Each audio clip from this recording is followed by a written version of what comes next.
Bonjour, merci. Je suis ici avec mon collègue et député de Kitchener Centre, Mike Morrice.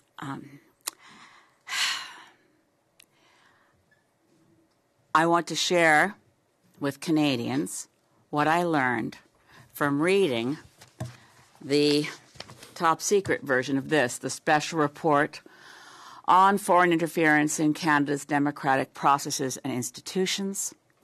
This is the redacted, available to the public version, which I'm keeping near me for reference now and then. But this is the work of the National Security and Intelligence Committee of Parliamentarians, and they have done incredible work. I learned a lot from reading this. I'm going to read a prepared statement, which is not my normal way of going, but as someone who has obtained top secret security clearance, which is what allowed me to read the complete unredacted report, I want to choose my words carefully, so I prepared some. And then I will be prepared to take questions in English and French. Forgive me, I'll say right now, I usually answer quickly and off the top of my head. You'll find today that I'm going to stop and think. Depending on your questions, I'll have to consider, am I trespassing or coming near the line where I might inadvertently hit a tripwire to a national security issue? So I'll stop and be careful. There are in this report names of MPs. And the MPs whose names should be known, members of the committee across party lines, have done stellar work on a very difficult set of issues. They should be better known and they should be thanked. This is a very innovative thing, the National Security and Intelligence Committee of Parliamentarians. It's chaired by David McGuinty. It includes Stéphane Bergeron, Liberal, Don Davies, NDP, Patricia Latinizo, Rob Morrison, Conservative, Alex Ruff, Conservative, and several senators, Patricia Duncan, Francis Lankin, and Marty Klein. I am in awe of their work, frankly, having read the complete unredacted report. This is not easy stuff, and the work that they did, I do think all Canadians should be aware of their work and thanking them, because they really have to work in the shadows and they have to honor their top secret security clearance. Being a member of this committee has hardly gotten them the limelight or a lot of thanks. This report focuses on a critical issue about which Canadians should know more: the extent to which foreign governments seek to influence Canadian political life, hoping to impact domestic policies while advancing their own country's reputation. Et en français, ce rapport se concentre sur une question essentielle, sur laquelle les Canadiens devraient en savoir plus: la mesure dans laquelle les gouvernements étrangers cherchent à influencer la vie politique canadienne. Foreign governments also attempt to interfere. I'm just going to underscore. The first sentence is about influencing, second, interfering. Foreign governments also attempt to interfere with our democratic processes across national and sub-national electoral politics. Influence and interference are related but different.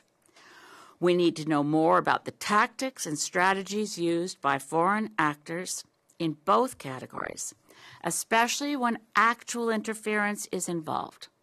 The threat of foreign governments working against Canada's interests, attempting to impact Canada, must be a specific and more deeply understood threat, especially for people seeking elected office. Malheureusement, ce travail important a été éclipsé par une tempête médiatique tout à fait compréhensible qui, à mon avis, est exagérée. Unfortunately, that important work has been eclipsed by a totally understandable media firestorm, which, in my view, is overblown. I have been asked many times, in slightly different ways, how it feels to sit in a parliament knowing that there are potential traitors among us.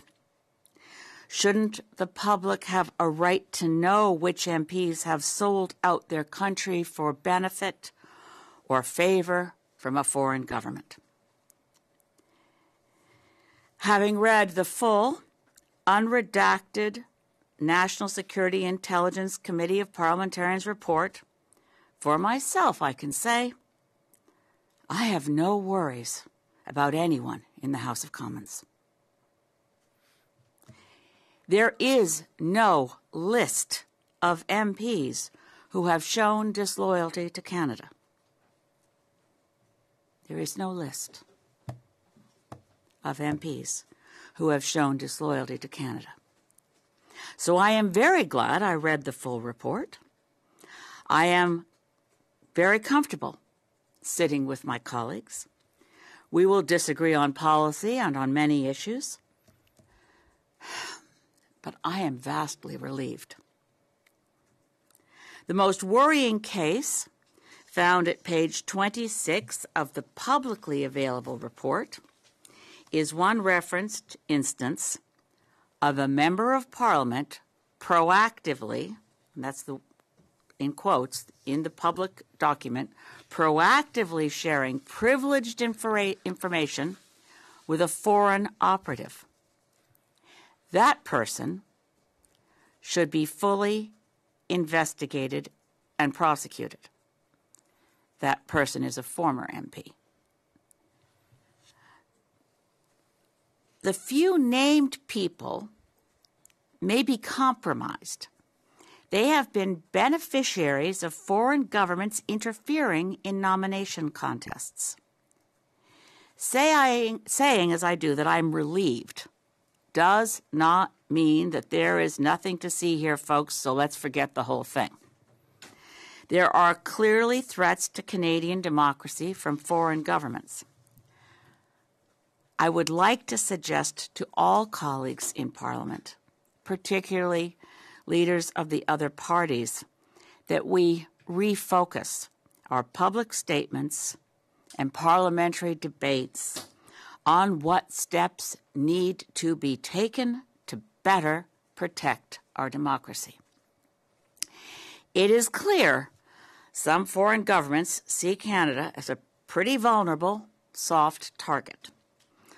All recommendations of the hard-working National Security Intelligence Committee of Parliamentarians should be implemented. They have worked harder and have more deep background than any other MP. For myself, I suggest we fortify the binding nature of our oath when we are sworn in as members of Parliament. The Ethics Commissioner should be mandated to work with our intelligence community and specifically be prepared to issue reports where on investigation it is clear the MP has failed to put their loyalty to Canada above any other interest, particularly above personal benefit. This must be extended to the influence of foreign transnational corporations. Those are my conclusions. I'm happy to answer any questions that this statement has given rise to from the journalists here present. Should the person you made reference to on page 26 be named? Absolutely.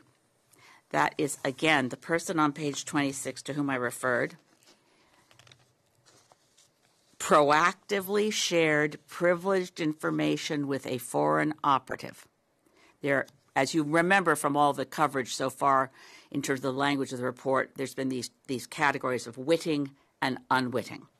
This individual was entirely aware of the circumstances and was witting. That person former MP, whose name is not included in the report, should be fully investigated and prosecuted. Their name's not in the report, though? They're not named in the... They are not named in the unredacted full version. Vous avez aucune inquiétude pour quelconque élu de la Chambre des communes? Comment vous expliquez ça là, en termes simples? Parce que dans le rapport, on semble dire qu'il y en a qui ont eu la loyauté. Bon, on questionne leur loyauté. Oui, il y a un mélange dans le rapport entier. Un mélange des nuances, un mélange de rapports, un mélange de situations tout à fait différentes. Les personnes élues dans les différents gouvernements du Canada, les personnes qui ont cherché un chefferie, course à la chefferie, il y a les exemples tout à fait différents. Mais l'impression était créée que nous avons actuellement un Parlement avec les députés qui ont fait les choses en faveur des gouvernements étrangers et contre le Canada. We have seen the creation of the impression, and I don't think it's inevitable given the kind of accusations that I found shocking. I found myself looking around at colleagues, wondering who could it be? Who would sell out this country? Right? It's disquieting. It was a relief to see in the report that this specific narrow category, and I want to be very specific about it, are there currently MPs sitting with us in the chamber who would set out knowingly to sell out Canada for personal benefit? If there are, there's no evidence of that in the full report. What about the Senate? The Senate is there were no references specifically to the Senate in the report that I read in terms of, no. I'm speaking specifically to the House of Commons and elected people. So other than that person on page 26, do you know the names of the other parliamentarians flagged in the report? There are not many names in the report, to be very clear. I've been cautioned every word I reviewed with you just now. I carefully vetted with security experts and got advice from the Privy Council office. One of the areas in which they have warned me I could betray some degree of confidentiality and even potentially expose current intelligence assets of the Government of Canada and even risk the personal safety and physical security of such assets would be by using specific numbers. But I feel comfortable telling you that of other names of people, MPs, be very careful and say members of Parliament, as there are other names in the report of different categories of personages, but of members of Parliament named in the full unredacted report, and I will not give a specific number, but I think I'm safe to say very low number, fewer than a handful, and no one in that fewer than a handful could be described as setting out to knowingly betray Canada in favor of a foreign government. Having seen this then, Yeah. do you think that these names, that there's any reason for these names to be publicly released? Not at this stage, no. I do think we need better tools. This is why I'm going to vote against the Bloc Québécois motion that I have to tell you before reading this report yesterday I was going to vote in favor of it. I think it's a hot potato. So throw it to Madam Justice Hogue. That's not good enough. We're members of Parliament. We should be able to look at and especially those of us who have the clearance to read the report, should be able to read it, consider it, and start fortifying our own defenses against foreign interference. But no, what's known publicly right now is what can be known publicly. And I really think that we've gone up we're barking up the wrong tree to insist that the list of names of MPs there isn't a list of names of MPs. Frustrated that none. Oh, sorry. Go ahead. Can you walk us through how you got to this moment of relief, though? Is it because the intelligence isn't corroborated? Is it because there's just not enough detail? I mean, I think it's like paragraph 164 clearly lays out a list of concerns that NCCOP had about MPs who are semi-witting or wittingly helping in a foreign state. There's a list there. So what makes you believe that list perhaps is overblown? Well, having read the whole, let me just go back to paragraph 164 and make sure.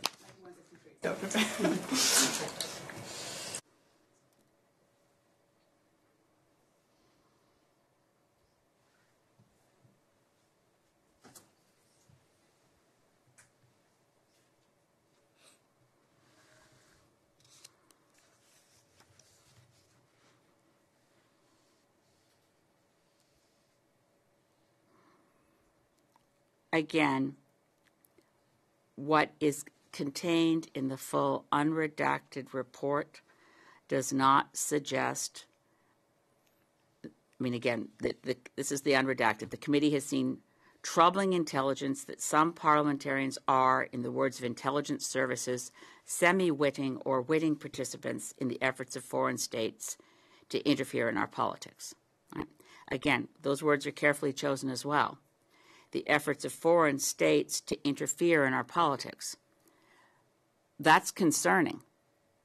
But when I had previously said to media, if someone has sold out our country for money or for benefit, they're traitors.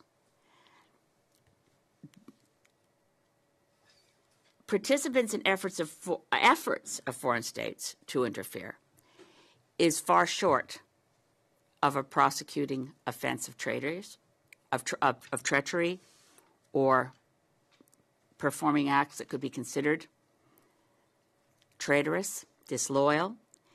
Witting, semi-witting, participants in efforts of foreign states to interfere in our politics.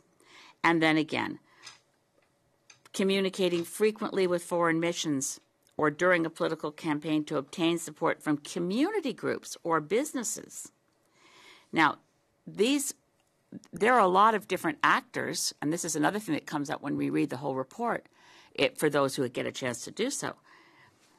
Foreign governments are targeting not only elected members of parliament, but people seeking election at many different levels of government. Provincial governments are also mentioned in this report. There's also, and I say in the unredacted version, or I wouldn't trespass on saying it out loud now, community groups. That was a surprise to me, the extent to which particularly identified cultural community groups are recruited, and then those groups also seek to create relationships with people who might someday be in a position to exercise some influence over an elected person or a member of cabinet or so on. So again, a lot of this isn't new. I refresh my memory.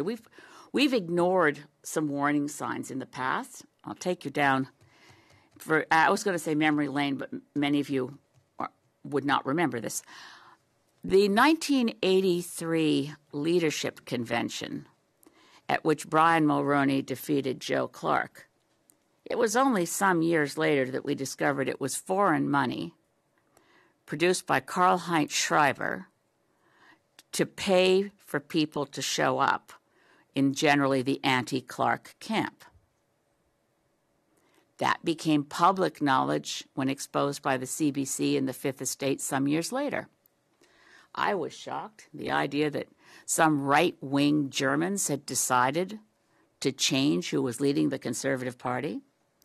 There are a number of references in this report to leadership races in different parties. I think we need to be quite alert to the threats.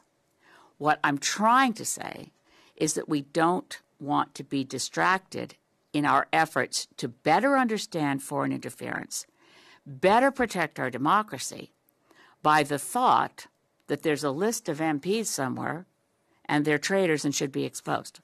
That does not exist. So, having concluded from reading the full report that there is no list there to be released, the next question is, could the whole report be released? No. There's protected, top secret, security, information in that report, intelligence reports, and so on, that could expose Canadian assets and undermine our security intelligence services. I'm very concerned, by the way, by the extent to which we don't know who still within CSIS sent privileged top secret information to members of the media. There's a mixed bag of a story there. But I need to be very careful. I'm one of the few members of Parliament with top secret security clearance. I'm going to do my best to answer every question as fully, as honestly as I can for you. The whole report can't be released, but if the whole report were released, it would not reveal a list of names of currently sitting MPs. Back to page 26, though. On page 26, did you see which country this person was helping, and can you say? I did see, and I can't say. Est-ce que, quand vous dites qu'il y a très peu de noms de cités dans le rapport, est-ce que ces noms-là sont des députés? Il y a quelques autres noms de députés, oui. Pas qui ont fait les choses comme l'ancien député que j'ai déjà mentionné sur page 26, qui a fait les choses avec connaissance qu'il veut faire quelque chose en faveur d'un gouvernement étranger et contre le Canada. Il l'aurait fait de façon non volontaire. Et avec mais l'autre question est, est-ce qu'il y a les autres députés dans ce rapport? Il y a des noms, mais je ne suis pas à liberté, je n'ai pas le droit de donner le nombre des autres députés pas déjà mentionnés dans le média et dans le rapport public ici. Mais c'est presque, c'est un nombre très petit, et c'est les gens qui sont influencés peut-être, mais il n'a pas fait un effort contre le gouvernement du Canada, à mon avis. That's in reading the full report, the few other members of Parliament mentioned are in the category where even the intelligence reports suggest, we can go from witting and unwitting to willful blindness. Should they have known? Should they have figured it out? Who was paying for the buses to get people to show up to vote in different contests? That's been going on for years in Canada. As we know, busloads of people can show up at nomination contests. Not green nomination contests. You don't usually have busloads of people showing up, and we'd sure notice if they showed up and we didn't know them. But, electric vehicles, smart cars, trying to storm a nomination meeting, we'd notice right off the bat. I'm sorry. But busloads of people that you don't know showing up at nomination contests is, I'm afraid, not untypical in Canadian politics. That those busloads of people were paid by Karl-Heinz Schreiber, we know that happened in 1983 with real consequence. So, how much more do we learn from this? Do I think we need to do a lot more as Canadians to pay attention to malign influences of foreign governments? You bet. And I think to focus on that will be more productive than to keep wondering. It reminds me of Joseph R. McCarthy days when they found the microfilm in the pumpkin. The whole thing. It couldn't remind anybody of that because you're all too young. I was born during the Armin McCarthy hearings. It's not like I remember. But there's a fascination with political intrigue. We can't help ourselves. I'm just begging my colleagues, particularly the leaders of the other parties, not to let this descend into a witch hunt, imagining that there's a list of MPs in the report that someone should disclose. There is no list of MPs. The mayor may not want to take your advice, but would you advise Mr. Poilievre and Mr. Blanchet to do as you have done, get the security clearance and read the unredacted report? Absolutely. I think a commitment to not knowing something isn't wise whether you're a member of parliament or a parent, a driver, whatever you're doing, I think it's always better to have as much knowledge as you possibly can get of the 360 degrees of your circumstances. More knowledge is better. Being determined not to know, they'll have to answer your questions as to why they're determined not to know. I am so grateful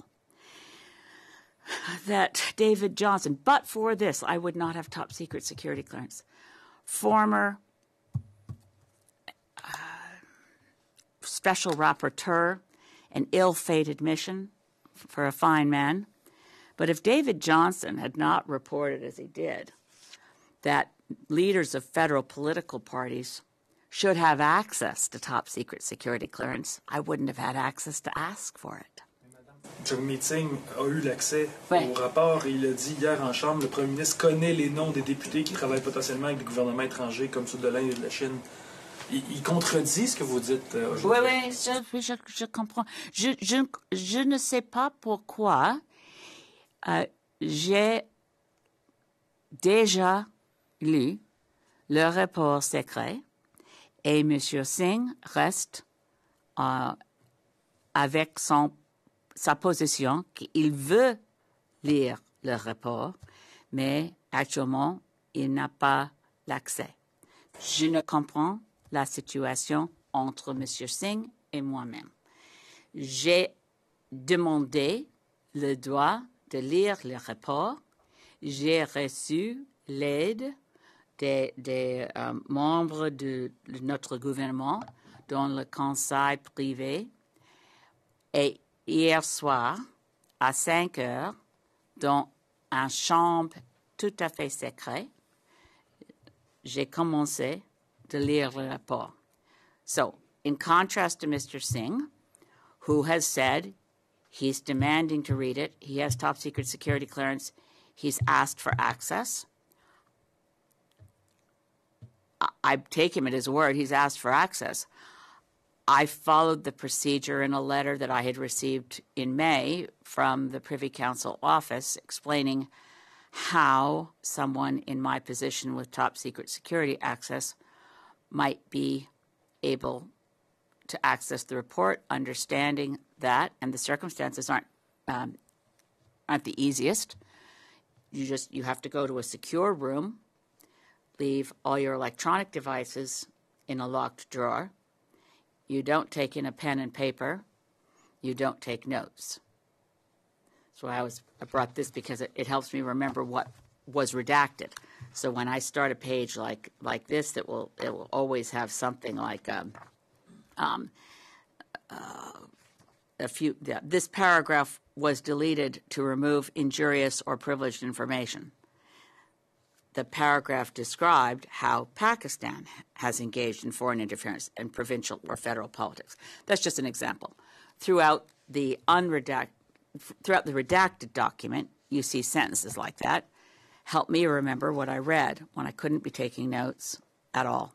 No pen, no paper, no electronic devices.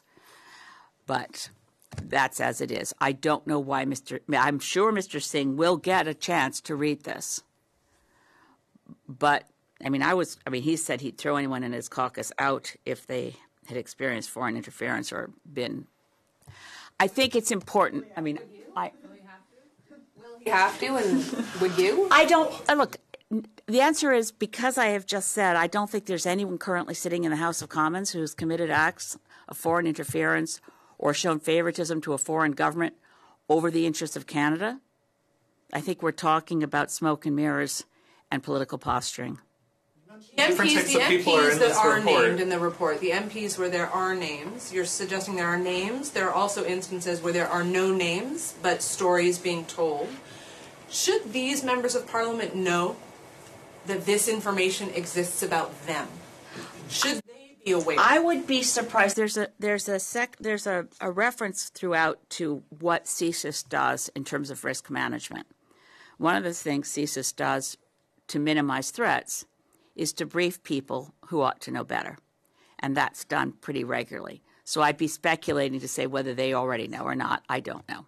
They know, based on what you've read, that they should be aware that again, due to the specific circumstances of intelligence assets that can't be compromised, I can't answer that exactly as you phrased it. But there are so few additional names that beyond what is already in the public domain, and none of those names would I put in the category of witting operatives favoring a foreign government. I do worry about transnational corporations. I do think it's wrong to take money from a foreign corporation against the interests of Canada. And when a former MP did so, I took that complaint to the Ethics Commissioner, and she said there was nothing wrong with that. So I think that's someplace where we need to beef up our ethics rules, and so that the Ethics Commissioner and intelligence services could work more closely together to make sure that our oath of allegiance to Canada, which is expressed as, because we're a constitutional monarchy, it's expressed as an oath to, the one I took was to Her Majesty Queen Elizabeth II. New MPs will take an oath to King Charles III. That should be understood as an oath to Canada, and that's a sacred oath. And when people don't understand that's an oath to be loyal to Canada and think they can fool around and play footsie with foreign operatives in hopes of favors down the road, I think they should be booted out of Parliament. Now, by the way, there's only one way to remove a sitting member of Parliament under our current laws. I'm not going to give you I'm not tempted to do a pop quiz. But here's how. Members of Parliament are the only authority with the right to remove a sitting member of Parliament. Any member of Parliament can move a motion to remove a member of Parliament, and on a vote of all members of Parliament, majority rules, and a seated, elected member of Parliament can be removed. It's only happened 5 times in the history of Canada. 2 of those times applied to Louis Riel. It's not a great instrument. It's a blunt instrument. One could say it lacks due process, even natural justice. It's not clear at all how a sitting member of Parliament would defend themselves. A motion comes forward, and then there's a vote. But that is the only current tool to remove a sitting member of Parliament. You mentioned in the report there's references to different types of people. You said not just MPs, different types of people. I'm wondering if you were referring to staffers who work for politicians or nomination race executives, and if you could also kind of characterize how many parties we're looking at here. Is it everyone with seating in the Commons? Is there an NDP person referenced, a Bloc person? The report is very clear that all parties have been targeted by foreign governments. I would say all parties except Greens, but as I thought about it, the fact that we're omitted doesn't mean that we might not be targets in the future. So I'm just leaving that aside. The report in the redacted public version says all parties, so we can take that. To your first question, when I said not just members of Parliament, elected people at different levels and orders of government. So we shouldn't take our eye off the ball there. I think there is much more work that needs to be done in looking at this report. There are other examples of people currently in elected positions in Canada who are not members of Parliament. Sorry, is there names in the redacted? Yes. Okay. And I just also wanted to know briefly what you think of NSI Cobb's approach here. You talked about this as a hot potato. I'm just wondering, when people are losing faith in institutions, do you feel like they struck the right tone in the amount of information they've released and how they characterized it? This is very difficult stuff, right? They're trying to thread a needle, which includes protecting top secret information, and it gets kind of like John le Carre stuff sometimes. You think, okay, you've got an actual intelligence asset. Do you smuggle them to the safe house? We don't have a lot of John le Carre going on in Canada. I was saying to my husband last night, because I couldn't tell him anything about the report. I was saying, it's somewhere between. The report makes me think of John le Carre, but it's not as bad as John le Carre novel, but it's a bit more worrying than Miss Marple. He said, honey, no one's going to know who Miss Marple was. You can't say that. So anyway, There are people, in terms of what this committee has done, I think it's extraordinary. I think they did more than a good job. They did a great job, bearing in mind that what they could put out in the redacted version, just as I have self-censored myself from what I know and what I can tell you, constantly in my head thinking, I must not violate the trust placed in me that allows me to have top secret security clearance. So, and I think about all those members, it's a rare thing, but for these parliamentarians, members of parliament and senators, to have to self-censor as they write, and then the public redacted version obviously involve very close coordination with intelligence services of various kinds, CSIS, PCO, the CSE, probably the RCMP. There's a lot of delicate balancing that goes on here. And that's why I have nothing but respect and gratitude to my colleagues who serve on this committee and to the chair, David McGuinty. It is not easy. What I do worry about is clear, I'm sure from our remarks here, is that we both take it seriously as a threat. Foreign interference is a threat within the world of domestic politics. But if we're going to address that threat, and I think we must, let's focus our efforts on tools, updated laws, improved resources. Elections Canada, for instance, one of the points made in this report is how few resources Elections Canada has to check out untoward donations and money intended for, that's all in the public report already, of money that came from India and was directed to certain candidates in certain parties in certain areas, but then again they couldn't conclude the people ever actually got that money. To the extent that it's possible for my voice to make it through the noise here, not I mean here in this room, I mean in Canadian politics right now, let's focus on the constructive, positive steps that we need to take to modernize and reinforce the various bulwarks that protect democracy in Canada. Primary, in my mind, is the one that's hardest to reinforce and protect, and that's public trust in our institutions. So I want to focus on the steps we must take to ensure that more people seeking elected office have pause if someone says, I got a free trip for you. Oh, by the way, I think all sponsored trips from any government to any MP should be banned. It's not enough, I don't think, to report to the Ethics Commissioner, I got a free trip. I don't see any reason that a member of Parliament should accept a free trip anywhere from a foreign government. Do you agree with all the redactions as someone who's seen both? My opinion doesn't matter. I'm not a security expert. I might not have changed some of the words the way they were changed or the nuances of how they were changed.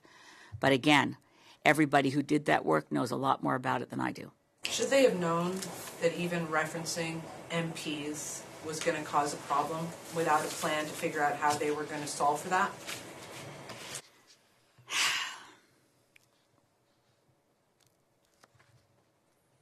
And by they, I mean like NSI Cop and also the Prime Minister, who also would have seen the unredacted version of this report, knowing full well what was about to be made public.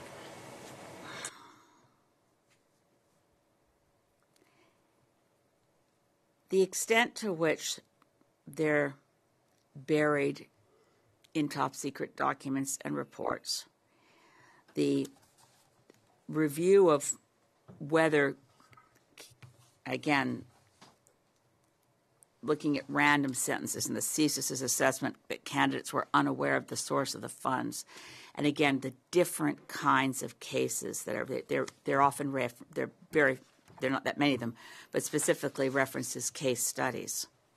They all have different nuances and they all have different contexts. So I'm, as you can tell, I'm loath to criticize colleagues who've done this much work. It's easy to be,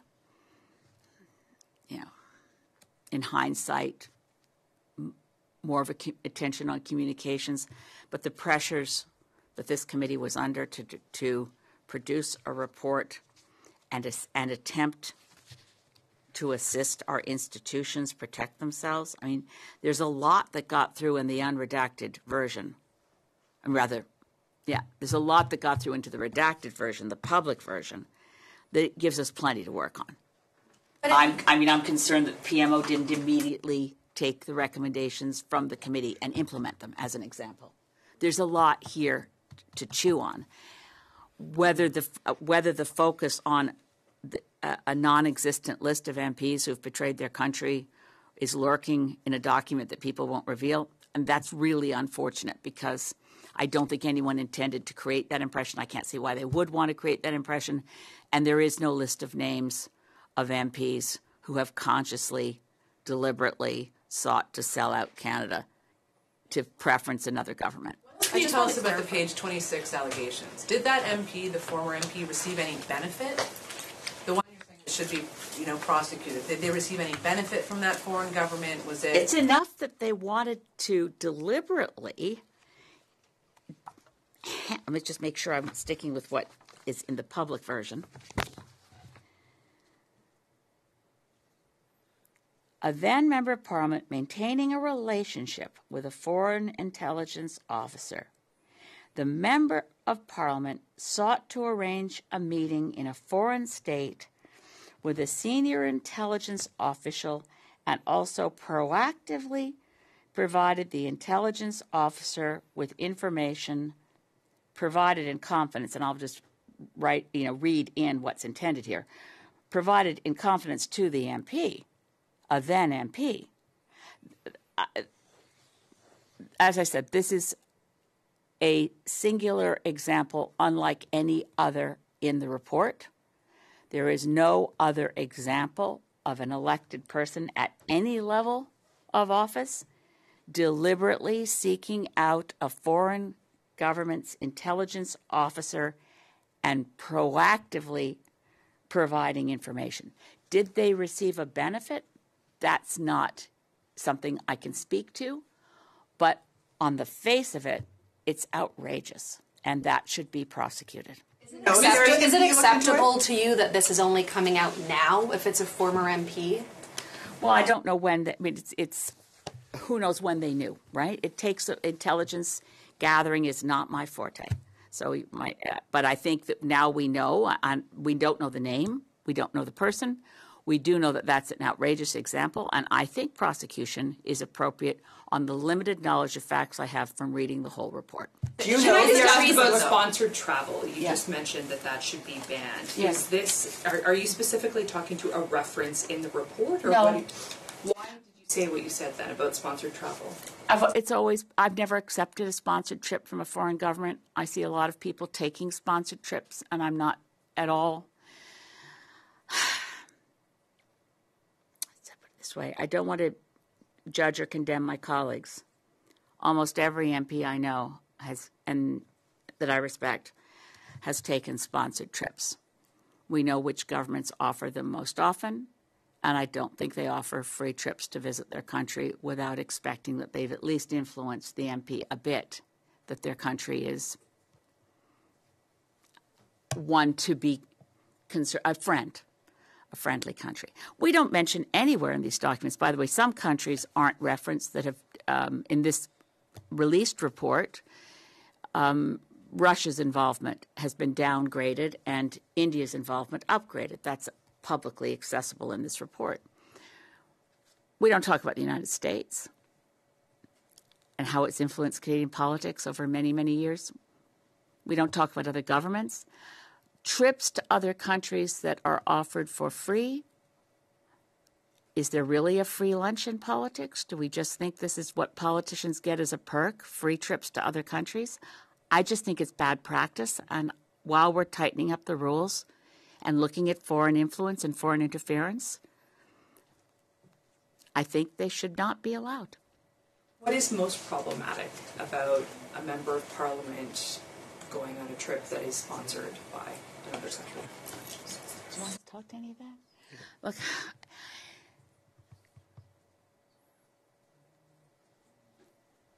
it's now required, and it wasn't always required, under our code of ethics to report such trips. It's a publicly accessible registry, and people will know if their MP took a trip sponsored by the People's Republic of China or sponsored by India, to mention the governments that are already in the mix here. Why do foreign governments offer free trips to Canadian MPs? We now know for sure that foreign governments use many tactics and strategies and many approaches, including towards political staffers, including towards people they see as maybe up-and-coming rising stars in politics that someday might be able to do them a favor. They're building relationships. And while going to an open house or celebrating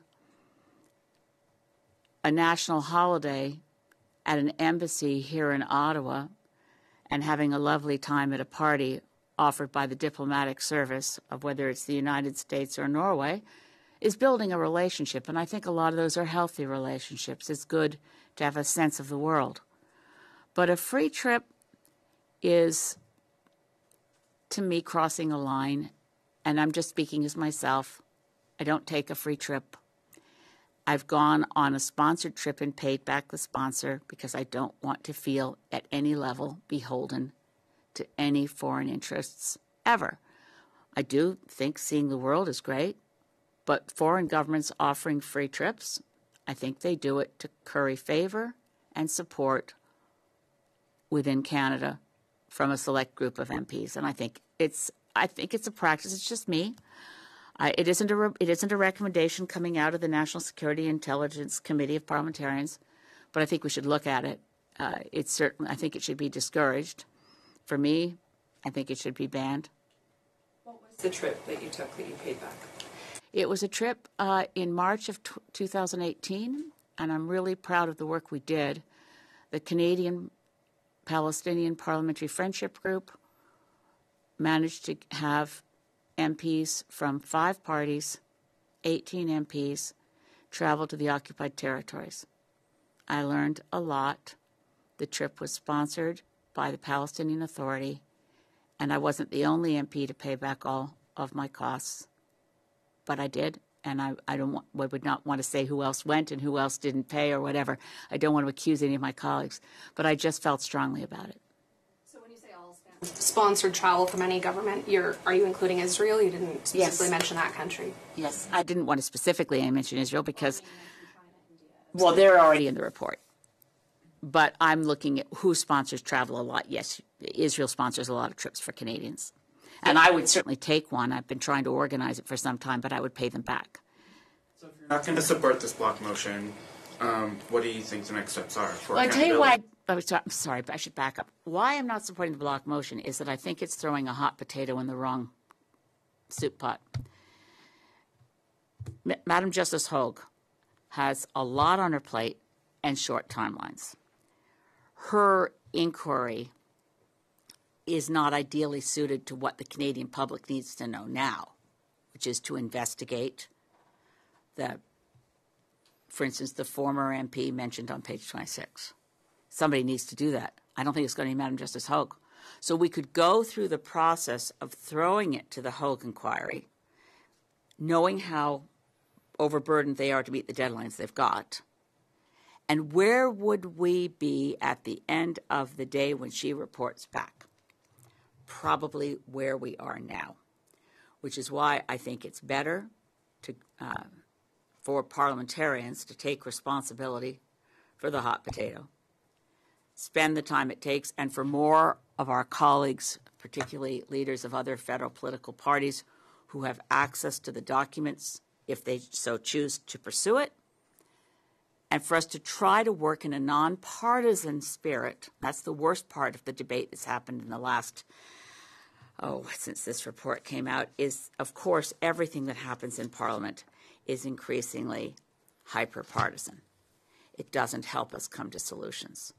So I think that throwing it to Madam Justice Hogue, we now have the Liberals supporting the Bloc motion, the Conservatives support the Bloc motion, everyone's going to support the Bloc motion. I don't know what Mike's going to do, but I'm going to vote against it.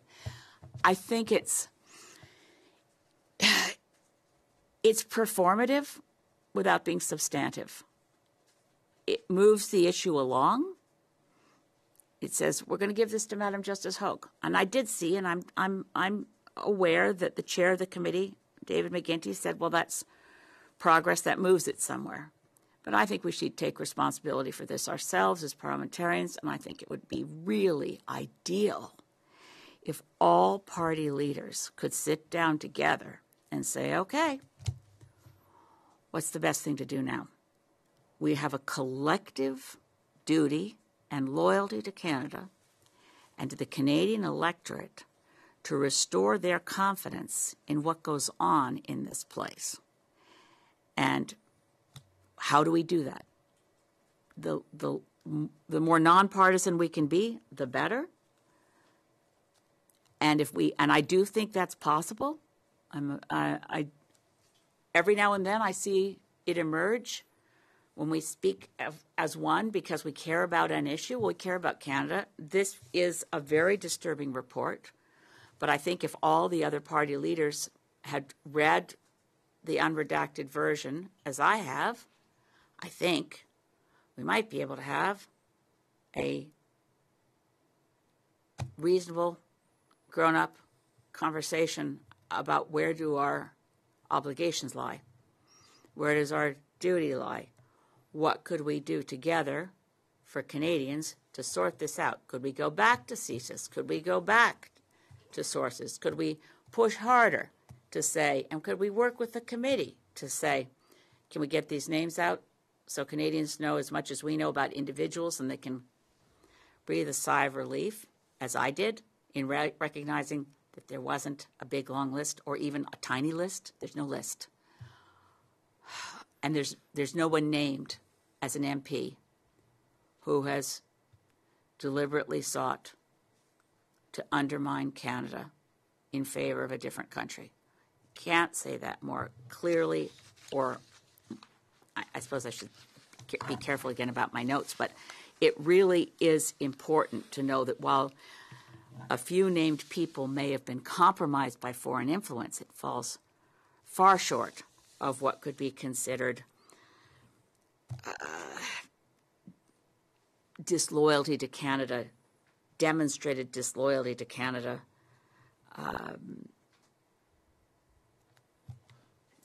Can I just really briefly, in the interest of not having any unnecessary secrets, I will be voting with Elizabeth on the Bloc motion. Oh, thanks. This is about...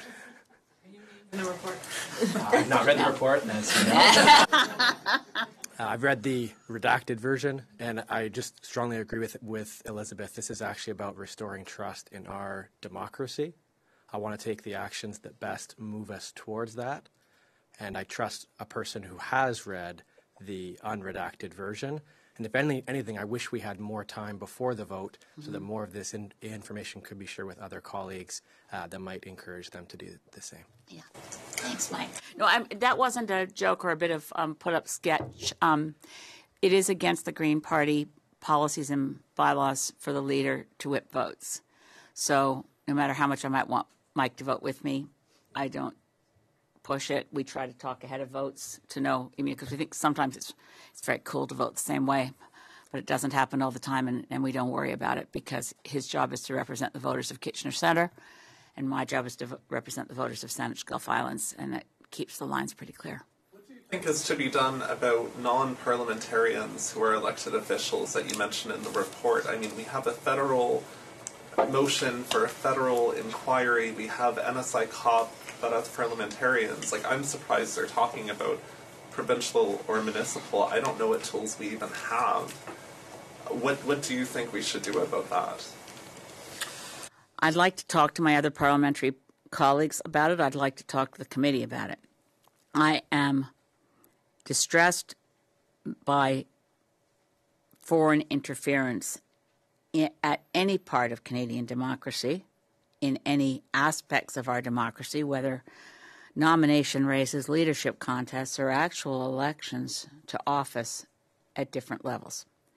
I do think, knowing what I know now from reading that report, I'll be continually pushing myself within the limits of the Official Secrets Act and the fact that I can't speak of things without permission to figure that out, because I am very disturbed and I want to make sure that Canadians can have faith that anyone elected to office in this country at any one of the various parliaments or orders of government that are our democracy and our healthy body politic are 100% loyal to Canada. Recognizing your concern about, not breaking that oath, I'm just curious if you could give us any more information about, like, provinces. How many provinces? Are we talking a handful? Is this widespread? I would have to say that was something that I didn't clear with PCO before speaking to it, so I'm going to have to decline to answer, but perhaps with further efforts I can get answers to that. And I'd certainly take note of it and see if I can get an answer to you. But it's the report in its public version speaks of provinces, so I haven't let anything out of the bag that wasn't there before. It sounds like you're more concerned about what you read about provincial, municipal, other levels of government than what you read about what's happening here in Ottawa. Is that fair? I'm concerned about any influence, and that it does include governments that may have compromised. And I used the word compromised in my statement, that there are some MPs who may have been compromised by foreign influence. And I am very concerned about what I've seen in other jurisdictions. And I wouldn't want to say one bothers me more than another. They're both unacceptable. What about influence on the media, foreign influence on the media? That was a shocker to me, too. And that is referred to in the public version, where foreign governments have given special access to documentary films and want a very favorable view, and it's not disclosed. It's the surreptitious nature of it that's the problem. And I don't think, I have such respect for journalists that the idea that somebody would be, as a filmmaker or a documentary filmmaker or a journalist, willing to do. I mean, when you get your Saturday paper and there's extra pages, this is how old I am. I'm still talking about newspapers. They're actual paper. Sponsored content is usually somewhere on the page when you start reading about a new face cream. It's usually somewhere there so you can see, this isn't news. And I was really shocked to the extent to which the National Security and Intelligence Committee of Parliamentarians have seen enough intelligence to think it's an issue that sponsored content is undisclosed. So that is another area to be investigated. Back when you were talking about sponsored travel and Israel, I'm a bit confused. Were you saying that Israel is named in this report? I did not say that. I specifically said it wasn't. And in terms of sponsored content, is that like across all media, or I'm just wondering if this is specifically in like ethnic media? Is it like Chinese language media? Is it like... That is not specified at any level in either the redacted or unredacted versions. It's a question of I think we have to, if we refocus a bit, which I think will help, focusing on what tools and tactics do foreign governments use? What's at their disposal? What are they looking for? Infiltrating, co-opting community organizations, infiltrating, co-opting journalists, infiltrating, co-opting elected people or people seeking to maybe be elected or nominated or become a party leader. So it's a question not so much of who don't we trust in Canada. I think that's the wrong lens. If we can shift it to we need to protect our democracy by better understanding what hostile foreign governments see as their targets. And it's basically a lot more aspects of our society than I would have imagined, including journalists. Ms. May, you've been on Parliament Hill a long time. Not really, not nearly long enough. I'm glad you're I'm only 70. With sincerity. Sorry. Not me. What is your greatest motivation coming here today? Are you trying to splash cold water on the call for names? Like what are you trying to achieve here? I've been hearing from so many of my own constituents who are good and freaked out. I would describe myself before reading the report as good and freaked out. My main goal, and I don't want to sound too lofty, but I am a passionate lover of democracy. I am terrified that the gong show that is Parliament will result in fewer Canadians voting when they have the chance. I am worried for the health of our country if people decide politics is so disgusting in kind of a consumer response. I don't like that store. I'm not going to go in there and buy anything because that store is practicing voter. Democracy isn't shopping. Democracy is a right of Canadians, and voting is a duty. We don't talk about duty very much anymore. It's not a hobby, it's a duty. If Canadians end up feeling so unsure of the health of their democracy that they're either by being disgusted or hostile to, or if we fall to such a level of disrespect that people don't vote, then democracy is at risk. And if you look around the world, and I do look around the world, right-wing populism / fascism is on the rise. Protecting democracy is my main motivation. I think to protect the global climate, we need healthy democracy. You'll notice I'm probably the only person so far that I've noticed who's mentioned the role of foreign corporations.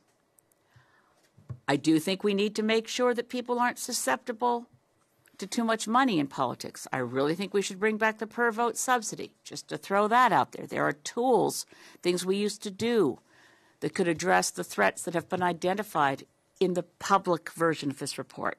My main motivation, though, today is let's keep our eye on the ball. The ball is, what are foreign governments seeking to do in Canada? Not, is there a secret list of MPs somewhere that someone should release? Because there isn't one. Do you think Bill C-70 is adequate for addressing any of your issues that you raised? I wish, and I said this in Parliament yesterday on the floor of the House, I wish that in getting C-70 passed, we had not been so short of time, and I was so encouraged to see collaboration between the Conservatives and the NDP in coming up with a unanimous consent motion with Bloc and Liberals all supporting it. I wish we had not adopted an approach that went so fast that we're not hearing the voices of people who are saying, wait a minute, this could have a chilling effect. This could hurt civil liberties. C-70 and the way we've structured this bill could be improved with amendments. We don't have that. It's going to be gone. It's gone through clause by clause. My opportunity to provide amendments was limited. I have a very time-limited opportunity. I get a notice from committees, and Mike does, and we have less than 24 hours to produce amendments. And that generally happens before the witnesses have been finished. That's because of our status as a party with less than 12 members. And that particular bill went very, very fast. Just saying, I think C-70 is an improvement. We should have had a foreign influence registry a long time ago. And taking a deep breath, I wish we'd had it in a more timely fashion so that we could have had a normal process in this place with study and hearing witnesses and entertaining amendments. I wish we had not rushed through that process so quickly, but on balance, would I rather have C-70 as is without amendment than no C-70 at all? I'd rather have C-70 as it is. But I regret very much that we didn't have time to study it and improve it. Can I offer just yeah, sure. Just a brief example on that. If The decision was made differently not to carve out the capital gains tax as separate legislation for political gain. There would have been more House time to spend more time improving C70. I think that's what Elizabeth is getting at, that it's good legislation, but we heard just in the last few days from groups like NCCM about improvements they'd like to see, and as a result of that UC motion, it's moved so quickly that it's made it more difficult for parliamentarians to improve that legislation, despite the fact that there could have been more House time Not for just it. more difficult, impossible. Sorry, Mike. I never heckle in the House, and now I'm heckling Mike. It was impossible to improve C70 because of the timeline. And honestly, obviously, it was unanimous consent. I could have said no and stopped it. And I apologize to the many groups that are raising solid, good points on civil liberties grounds that C70 probably C70 should have gone to committee after second reading for proper study and entertaining of amendments, as opposed to the truncated process we have because we're running out of time, because it's almost the end of the session, and because we're pushing things through fast. But as Mike says, if we weren't taking special time for essentially the show trial of the capital gains tax vote, we'd have more time for C70. When I asked you about your motivation, you described the gong show. Yeah. Your quote, gong show. Yes. On Parliament Hill. I take it you're referring to as it pertains to the conversation on foreign interference. Why? No, I'm sorry. Just the general gong show. It's a general. I wasn't specifying. No. I'm glad you clarified. It's just, That's not the question. Yes. Okay. The question is, as it relates to foreign interference, how would you describe the nature of the conversation? Does that amount to a, quote, gong show? No. And thank you for asking the question. It's probably the last question, given that you probably all want to get cracking. I think when I speak of the gong show, I particularly mean the bad high school theater experience of debates in Parliament with people giving written speeches, the hoping to get a zinger line, clickbait clips for YouTube instead of respectful parliamentary debate, which is why we are here. I think it's pretty clear what we've seen, and everyone starts calling it silly season earlier and earlier every year.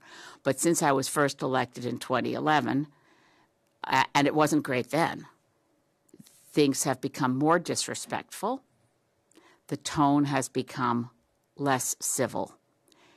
And I don't want to see our democracy slide into a Trumpian era. And that does not refer to the policies or politics of any particular party, to be very clear, but to what I think Donald Trump has done, which was open a box on conduct, language that would have been screamingly unacceptable in polite society even 20 years ago, 15 years ago. And Canadians, as I've said probably a zillion times, the thing I love about being Canadian more than anything, one of the things I love about being Canadian is our capacity to disagree without being disagreeable. And we've suffered a real psychic wound through pandemic.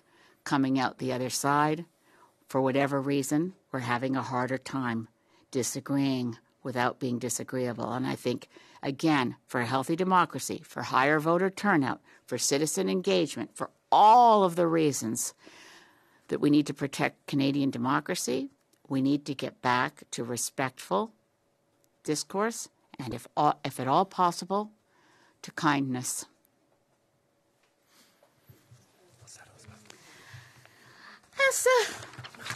Merci. À la prochaine. Thank you very much.